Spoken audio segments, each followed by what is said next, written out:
Okay, so this is part 3 of my hard surface modeling tricks video series. My first one has almost 60,000 views, which is crazy and super cool. There's a part 2 that didn't do as well, but this is part 3 and it's going to be awesome.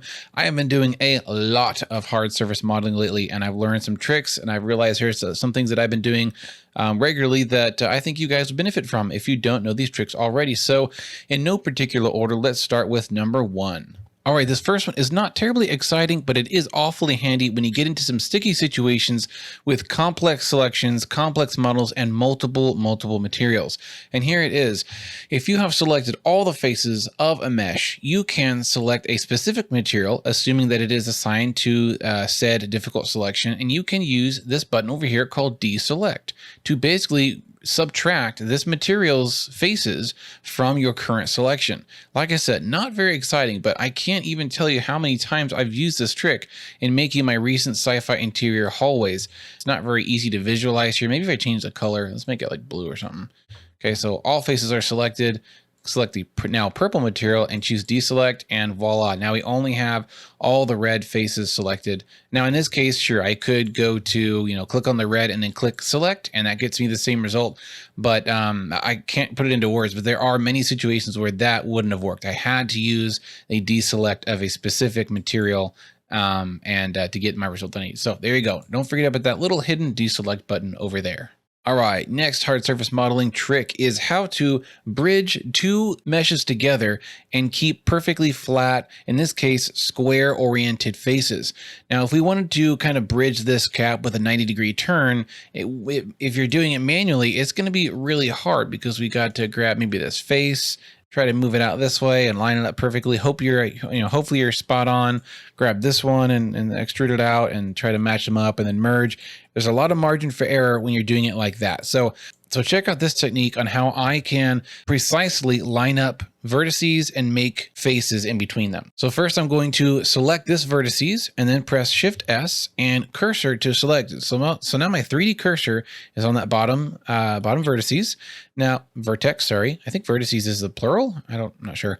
I'm pretty sure I've just butchered that phrase in previous videos now that I think of it. I'm going to select this one because I want to extrude this out to this exact distance, right? This is exact location, but I don't want it to go over this way. I want it to go out here and line it perfectly. So I am going to choose my transform pivot control to 3D cursor, and watch this. If I press E enter, there is an extruded vertex that's just floating exactly where the first vertex was. If I press G to move it, you'll see I do have a vertex. I'm going to right click to get out of that, but it's floating right there. But I'm going to move it out exactly to where this needs to be. So I'm going to press S for scale and then choose my orientation, which is Y and 0. And look at that. Using the 0 scale trick, it scaled it exactly only on the Y-axis to where the 3D cursor is. Now, some of you are saying, well, you're dumb. Why don't you just use, snap to the grid? Absolutely. You're totally correct. In this application, that would absolutely work. But there are so many cases where I'm repairing a mesh or joining two meshes that were not originally made together, and I have to use a 3D cursor to exactly extrude and line things up.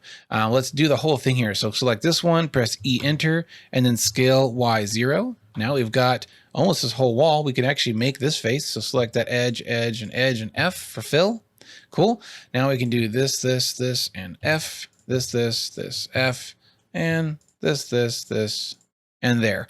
So remember to utilize that 3D cursor. Yes, it is tedious and takes maybe, 20, 30 seconds or a minute if you're slower at it, but setting your 3D cursor by pressing Shift S and then cursor to selected, and then using that as kind of a location in 3D space to exactly scale things out to is very, very handy. All right, for this next trick, I'm going to show you how to make a vent or exhaust. I'm going to start with a flattened and elongated cube.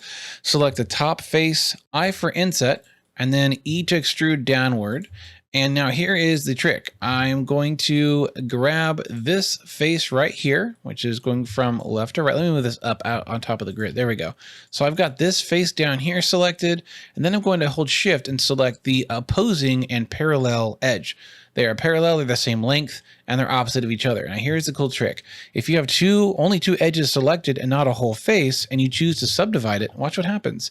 Look at that. It subdivides it only along one axis. So I can add more subdivisions up to, I think, 9 or 10, right? Yeah, 10. And voila, we've got perfectly parallel and evenly divided lines that would have taken forever to do that manually, say with the knife tool or subdividing, but then removing the other edges that we didn't want. Because when you subdivide, traditionally it does this. It makes an X and Y grid. And as you go up, it makes more, it subdivides it, right? But if you only have 2 edges selected, it only subdivides along one edge. And that is so handy. So now that you have these new faces selected, you can press I for inset and then I again to get the individual inset. That's what I call it. And then E to extrude that down. And there you go. You've got the start of, a lot of things, wall panels, lighting fixtures, a thermal exhaust or windows. Whatever you want to make it, you can, and I just saved you a lot of time, so you're welcome. All right, here's another cool trick that I've been using a lot of on my recent projects is to turn a single vertex into a circle. So let's start with the cube, go tab into edit mode, select this top face and I for inset. And now let's switch over to vertex mode. So now this face is now 4 vertexes or vertices. Press spacebar for search and then type in circle. And voila, now as we move our mouse left and right, we can control the diameter. As we use the mouse wheel or plus and minus on your keyboard, you can add or take away segments to your circle. And if you click to confirm it, you've got these new circular faces. Now I do have this face in the middle. I'm going to actually deselect by holding shift and select. And now here's the fun. You can press F to fill these circles with a single face and then E to extrude down. And now you can have so much fun with things. You can make these lights, you can bevel them, make it a hole for a bolt. You can make a bunch of screw holes, or you can add a whole bunch of circles along in a line. So I'm going to do that by selecting this one edge, do subdivide to add a whole bunch of individual vertices along it. Go to vertex mode, and I only want these ones in the center. So C for circle select, I'm going to drag over these. There we go. Spacebar, type in circle. And there we go. We've got a bunch of little circles. If you want to punch a circular hole through something, you can do the same thing by selecting one face, another face, subdivide it just one time, which turns it into 4. Grab this middle vertex and the other middle vertex, spacebar, circle, make it big. And then from here, with these faces selected, there's these faces for this circle are selected and this one are still selected. Press spacebar for search and then bridge edge loops and boom, makes it a hole. So cool, there you go. Okay, this next tip, I'm going to show you how to turn a simple plane into a complex support beam that can be used in so many different ways. And there's a lot of ways to customize this. So with my cursor in the middle, by the way, if you press Shift C, it will reset your 3D cursor right to the middle. I'm going to press Shift A to add a plane, tab into edit mode, S, X for scaling along the X axis. And I'm going to make this 6 times wider than it was on the X axis. Okay. Now in edit mode, grab this single face that we have. I'm going to inset it. And then I'm going to grab this edge, and we're going to use that trick we did earlier with the subdivision of parallel edges. And let's try 5 subdivisions. All right. Now we're going to use the knife tool, which is the letter K, to basically draw triangulated faces. Now I know there is a way to triangulate your faces automatically, but it doesn't give me the result that I need for what I'm doing right here. So the knife tool snaps right onto vertices, which is good. It also snaps along edges, but we want it to snap right onto the intersecting vertexes there.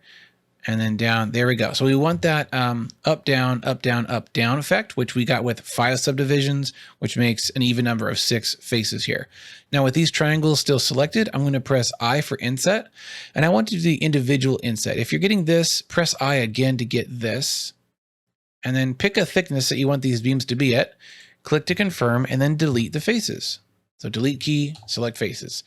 Here we go. This is just the start of our support beam. We can add some thickness with a modifier of solidify. Turn it up a lot, or maybe down. There we go. We can also round the edges with bevel. Nice.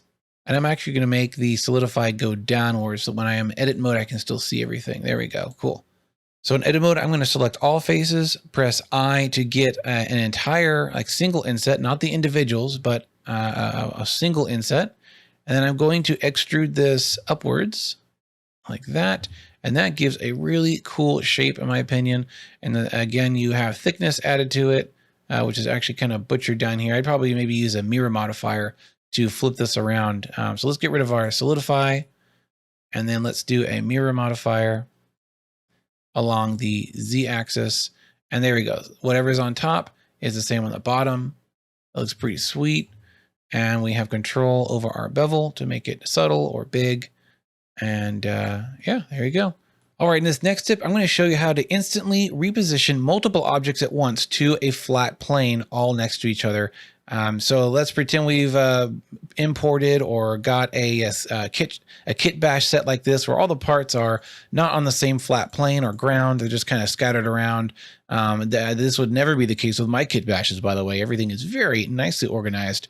But for this example, I just move stuff around randomly. And here we go. So press A to select all. Press N for your side panel and go to Tool. And this is really cool. So transform, effects only, you choose origins, locations, or parents. So I'm going to choose locations. So that means if I press S, I'm not transforming the scale of the objects. I'm transforming the locations. Ooh, isn't that cool? So what I did there was I pressed SZ. So I'm scaling on the Z axis, only the locations, not the actual objects. So what if I press 0? Boom, now they're all completely flat. Now, based on their origins, of course, the origin points, we'll get to that in a second. They're now on a flat plane and nice and organized and ready to use instead of making a mess. Now, what if the origin points are all wacky and crazy, which is the case, in my experience, with the oh so amazing Kit Bash 3D sets that I have used for city parts and, city scenes like that. Their origin points are all over the place. And I like for a building to have the origin point like this, like on the very base, ground level on the bottom. I don't know. That's just me. It's a little OCD there. But what if the origin points are all crazy? Here's how you can reset the origin points. Is pretty much what we just did. So press A, uncheck locations, check origins. And now this looks a little wild, but we can move the origins with the move tool or scale tool. So if I press G, look at this. I'm not moving the objects. I'm moving all the origin points together where they should not be. And this hurts me. This hurts me a little bit to see that. This is, that's torture right there. Look at these origin points. They're all just so wrong. But if you have a scene like this, where the objects are where they should be, visibly at least, but the origin points are vertically all offset and weird and wonky and in the wrong place. So just press A, effect only origins, and SZ0 if you want to put them all on a flat plane with each other. Now, I should have added earlier, you do have to have the transform pivot control as median point, which of course calculates a median point between all, the highest and lowest and everything in between, and finds an average of that. So SZ0 puts it in the middle where it should be. And in this case, it's still a little bit off. You can see the origin points, which are these orange dots, are too high. I'm going to GZ to move them down. Now this guy over here is a little off. So with my origin, with just this one selected, I can GZ to move that origin down, and then turn this off and get back to normal moving mode. And I can GZ to move the object and the origin point, back up to whatever my floor is. So there we go. This little panel is awesome. And be sure to turn these off when you're done. I did have a very frustrating 5-minute where I wasn't moving things around, and I realized that this was hidden and I had something checked and it was just screwing up everything. So there you go. Okay, next tip, let's make a sci-fi insulated pipe with displacement for the insulation. So let's start with the cylinder, of course, Shift A, cylinder, and let's give it 64 vertices there. Press RY to flip it on its side and enter. I'm going to go into object mode because it makes it a little bit easier on the eyes. Tab into edit mode, S for scale, and scale it along the X axis pretty long. It's going to be a long and thick pipe, okay? There we go. Awesome. Now we need a lot of faces for this displacement to actually do anything. So Control R to add loop cuts. And I'm going to add 64. Why not? That's a good starting point. Enter to confirm. Get out of edit mode. Now we do need to go to our shader editor. So make a new window by splitting that. Go to shader editor. And we don't have a material. So edit. Call it insulated pipe. Okay. And I don't see anything here, so I'm going to just press 0 or period. There we go. That kind of brings you to where everything is. And for this displacement trick to work, we do need to go to experimental feature set, which is strange to me. I feel like we should have this built into, you know, the normal core like coding of Blender, but it's not yet. Maybe for 3.0 it will be, but it works fine. I've never had really like any crashes or anything with it. So turn that to experimental in your render tab. Now I need to do one more little settings trick to make this actually distort the mesh.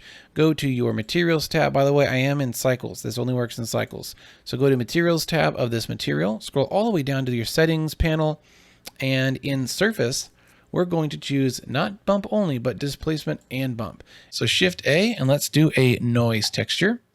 Okay, zoom in a little bit. And let's make another node called displacement. There we go. By the way, to get that, I just press Shift A and click on search. You can type anything I want, it pulls it up. So plug your factor, which is your noise texture, basically image data, plug it into height, and then plug this normals output to displacement. Now we need to go to rendered view. Even materials view will not show displacement, which is really annoying. Look at this. We've got some beautiful procedural noise distorting. That looks like a cool like wooden beam or something like that from a tree. But once you start tweaking this stuff, you have so much control. We don't want it to be too strong. So let's type in 0.12 for the scale. Keep mid-level at 0.5. And now let's add some more detail to our noise texture because it's pretty blah. So I'm going to do detail 3, roughness, and a little bit up a little bit, and a little bit of distortion because it kind of gives it some more irregularities, maybe like 0.2. That looks cool, but it gets even more fun when you start mixing this texture with something else. So let's add another noise texture, but this time a Voronoi. So VOR, put this below it. We're going to use a mix node to mix these two together. And for the Voronoi settings, let's do like a lower scale. So maybe 1 and keep your randomness up. And let's use the Euclidean type of Voronoi noise. Should be fine. Shift A, add a mix RGB. And this is what's going to blend these two together. So plug in our boring noise into color 1, more interesting noise from distance output into color 2. And let's use the multiply blend mode. Okay, now I need to plug this into the height. And here we go. So with mix set to 0, all we see is input number 1, which is the boring noise. But as we turn this factor up, we're now mixing on top of it the Voronoi noise. And I'm not seeing a whole lot of effect here. So let's turn up the scale to maybe 0.3, maybe 0.5. Yeah, make it pretty intense. I also suggest using a brightness and contrast node to further tweak, you know, where this noise is going as far as like its power and its contrast. So that gives you a little bit more control. Now we do need to add some mapping to this. So select noise texture and Control T. If you have the node wrangler add-on enabled, it generates this automatically, changes to object vector. And then this vector is also going to go to the vector of Voronoi. And there we go. We've got some cool kind of bumpy surface. Let's turn the scale down. So the Voronoi is the large bump. And then the noise texture, this one is like the more fine detail bump. Now the scale is a bit much, maybe 0.2. With your cylinder selected, if you press W, you can do shade smooth, and that will just give you a smoother look. And there we go. Now this may not look like a great space pipe to you, but with some tweaking, you can definitely get some really good results. And try to make it look like a wrinkly thick cloth has been bunched up, but then there are minor wrinkly details smaller than that, which would be a second or even third noise texture. Yeah, maybe add some metallic, some specular, turn down the roughness, and that looks a little better. It looks like some kind of material is wrapped around a pipe and, you know, make it insulated. So have fun with it, and that's how you use displacement. Okay, for this next tip, I'm going to show you how to use multiple bevel modifiers and only apply certain bevel modifiers to certain edges on your mesh. We all love the bevel modifier because it can add some realism to our edges or just save us some modeling time by rounding things out. And it's wonderful, but let me show you how to use multiple. So let's start with this first one, and let's call this the large. We're actually going to rename this to large bevel and turn it off by clicking on the little monitor. It just kind of hides it from our viewport.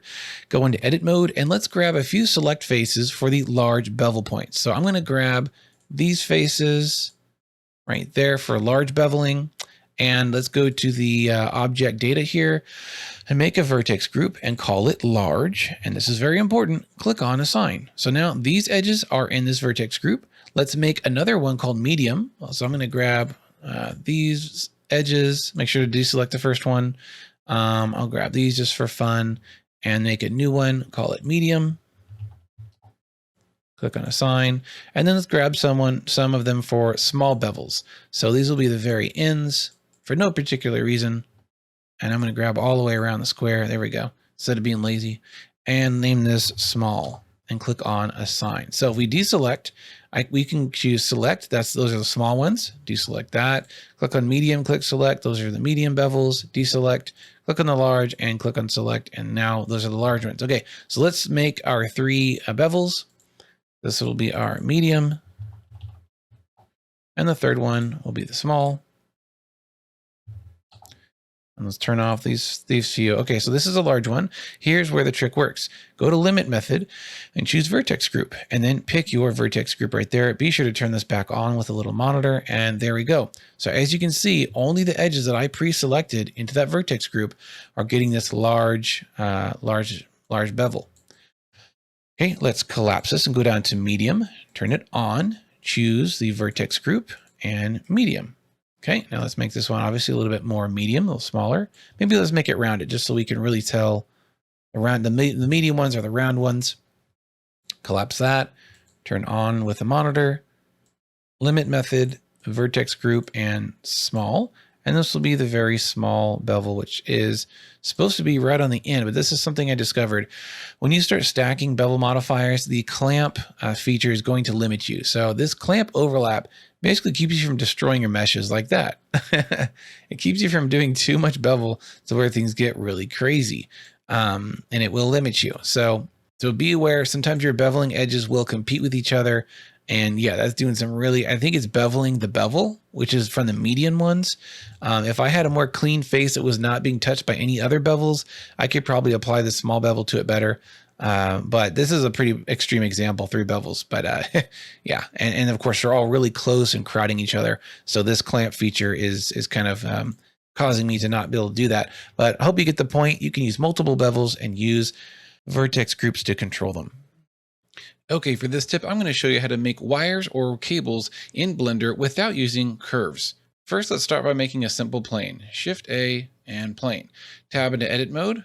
All the vertices are by default selected. Let's get to our search feature. For me, that's using my space bar, and type in merge and choose merge center. We just merged all 4 vertices into one single vertices in the middle. I don't know that there's an easier way to make a one vertices object, but that's how I do it. So now we're just going to extrude this one vertex into basically the cable shape. So E, let's choose an orientation. I'm going to do X. I'm actually going to go to a side view because I want to add some shape to it. Okay, again, I'm just pressing E and clicking to confirm the extrusion of the vertices. All right, now with this weird thing created, let's go to our modifiers tab, add a skin modifier, which basically turns it into a blocky cube shape. This would be great for some low poly modeling, but we're going to add some more polys to it, make it a high poly model by going to the subdivision surface. There we go. Now, depending on how many subdivisions you do, of course, it will be smoother. I'm just going to go up to number 2, and that's about, I don't know, 16, 32, something like that around. And if we do shade smooth, which you can actually turn on in the skin modifier, it will be nice and smooth and rounded. All right, so why would I use this rather than changing a Bezier curve into a cable? Well, there are a few benefits of this method over a Bezier curve. Number 1 is that you can move it in 3-dimensional space, and the elbows or the curves look much better than the Bezier curves do until you get a little bit tighter like that. I feel like there's some weird stuff that goes on when you start bending Bezier curve wires that I don't really like. And another interesting benefit to this is that you can control the size of each vertex along the pipe. So let's turn on our X-ray mode so we can see the vertexes hidden inside. And let's just grab these first 2 and press Control A, which allows you to basically scale the vertex, which is very interesting. Now, I will admit, this is not great for sci-fi stuff, but this could be really, really, really great for those who do organic modeling, such as trees and tree limbs and tree roots and other things that look like tree limbs. I'm kind of being a hypocrite here. This is a great non-hard surface modeling trick to get some shapes, but that is an interesting feature. You might be able to find some way to use that. This technique might be better suited for making more jaggedly shaped railings or edging or trimming along some complex shape to add some detail to it. Okay, and on this last and final trick, this is actually a compositor trick, not a hard surface modeling trick, but it really is great to know for hard surface modeling renders, because in this trick, I'll show you how to add some extra grit and detail or shadow into your scene that can really enhance the shapes and geometries of your models. So here I have a Jedi temple scene that I made for a photo composite, and I'm going to render this view right here. Now, before I render this, which I really want to do, we need to turn on a few passes, render passes. So to do that, go to your render passes tab. It's got the little multi-photo there. It's called view layer properties, kind of strange wording, and scroll down until you find shadow and ambient occlusion and turn them both on. Now, if you have your compositor window open, which you need to turn it on, check use nodes, you'll see now we have some new outputs, new output options, shadow and ambient occlusion. Okay, so go ahead and render that. All right, so here's our render. Now let's get back to Blender, and I'm going to put my render here by changing my 3D viewport into an image editor, and then click on this little drop down and just type in REN, and it'll pull up your render result, and there we go. So this is our real-time, not real-time, but our current render, right? Now any changes we make in our compositor, as long as it's turned on, will instantly update here. So go in your compositor window, Shift A, and add a mix RGB. Oops, I don't know how to spell mix. Mix RGB, or it's just called mix, not mix RGB. And then plug in your shadow to the second input and change your blend mode to multiply. So what's happening here is we are mixing on top of our original image data, only the shadows. So with our factor at 0, this is the original render, and that's with shadows multiply added on top. We also can use our ambient occlusion, which gives a little bit different look. So without it, with it, pretty cool. So that's the trick. I found it very helpful with one of my scenes that had a lot of great geometry, but it was very white and bright, and I just wasn't seeing the crunchy detail that I wanted, and all my tweaks on my lighting wasn't doing what I wanted. So I just overlaid, I think it was a shadow, and it just made it look perfect and it looked beautiful. So that is my 10 hard surface modeling tips. I hope you enjoyed this video. If you have any questions, ask down below. And if I screwed something up, which I'm sure I did, I always mix up edges and faces and vertex and vertices, and who knows what else. Be sure to complain in the comments down below, please. I love those complaints. They just make my day. But for real, thank you for watching. Be sure to subscribe to my channel so I know you like what I'm putting out. And keep your eye on my Gumroad account because my sci-fi interior sets are almost finished and they are beautiful and they're going to be so much fun for you guys to play with. So go check me out on Gumroad. Thanks for watching and have a great week.